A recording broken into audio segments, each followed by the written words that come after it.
Hello mga pips, this is Nathan once again. For today's video guys, since wala naman tayong may content kasi nag-iisip pa tayo, ayan, bisita na lang tayo muna dito sa ating garden, natatanging garden guys.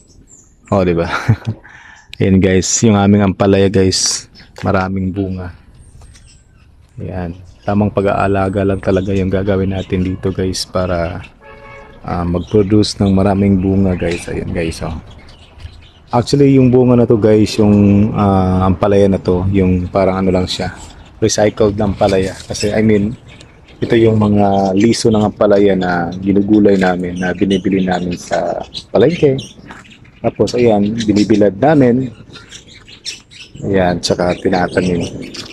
So actually guys, marami siyang bunga ngayon kaysa nung nakaraan. Ayan guys, oh. Oh, di ba?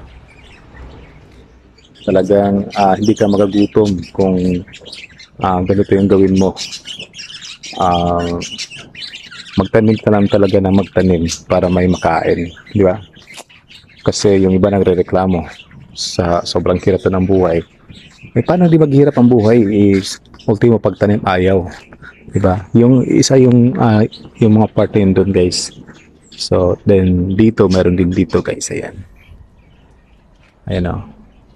Di ba? May bunga na rin.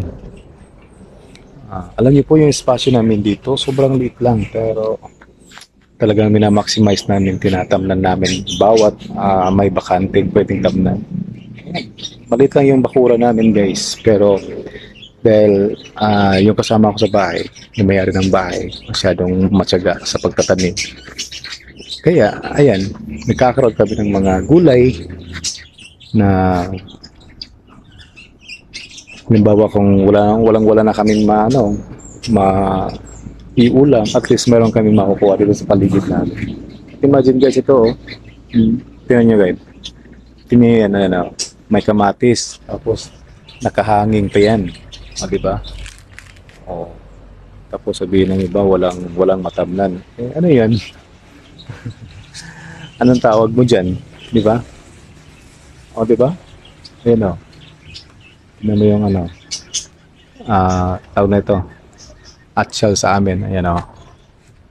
O diba, namunga naman kahit nakahanging lang, diba, ganyan lang yan. Tapos yung bantay namin, ayun o, si bantay namin maning, o, diba, ganyan lang guys. Tsaga ka lang talaga sa pagtanim para may maulam ka, may makain tayo, diba? Ayun, puro hanging plantang yan. Tapos may strawberry kami dito. Ayun guys, oh. Ganyan lang guys. Ganyan lang gawin namin. Tapos ito, yung kakao namin. Diba? Hinog na yan. Tapos ibilad namin yan. Di magkakaroon naman kami ng parang tsokolate. Diba? Ito yung puno niya guys. Oh. Diba? Sobrang dami ng bunga guys. Tingnan yan guys. Ang daming bunga. Oh, di ba? Oh. Di ba? Sagana ngayon yung kakao namin, guys. Marami na naman kami may paggiling nito na pang tsokolate. Di ba? So, ganyan lang, guys. Tsaga lang talaga sa buhay. Wala akong pasok ngayon. So, ito, nakapag-alat tayo sa ating garden. Alright, and that's all for today's video. Thank you so much for watching. This is Nita once again. See you again next time. See you sa next vlog natin. Bye-bye!